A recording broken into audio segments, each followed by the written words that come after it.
هل تعرفون أنواع التسبيح الأربعة بعد الصلاة؟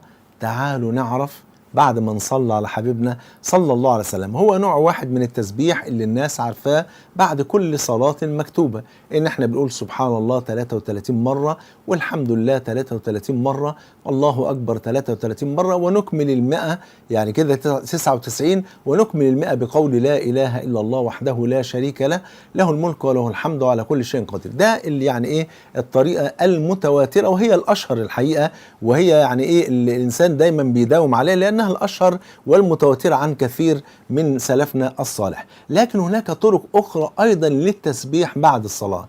هم كلهم كم طريقة؟ 4 طرق.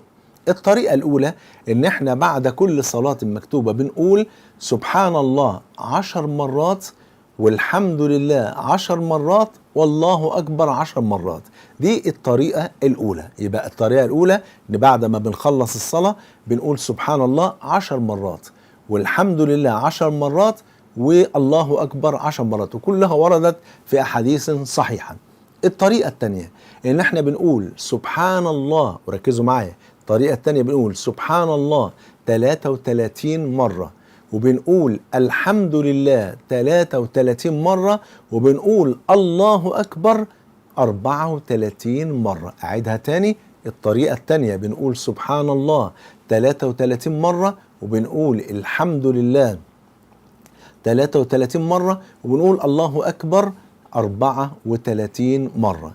الطريقة الثالثة اللي هي الطريقة المعروفة المتواترة واللي كلنا الحقيقة ماشيين عليها، اللي هي إن احنا بنقول سبحان الله 33 مرة، والحمد لله 33 مرة، والله أكبر 33 مرة، يبقى كده 99، ونكمل تمام المئة قول لا إله إلا الله وحده لا شريك له، له الملك وله الحمد وهو على كل شيء قدير.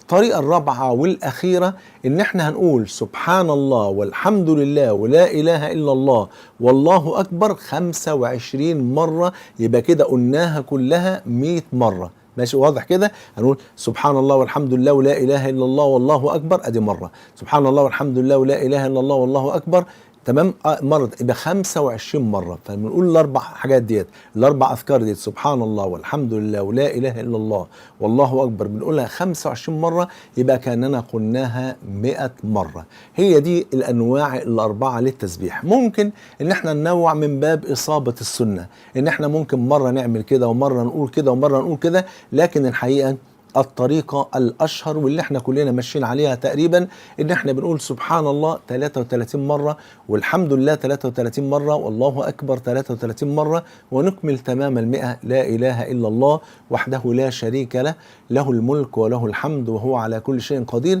لو قدرتوا تنوعوا خير، ما قدرتوش خليكم ماشيين على الطريقة المعروفة بفضل الله سبحانه وتعالى.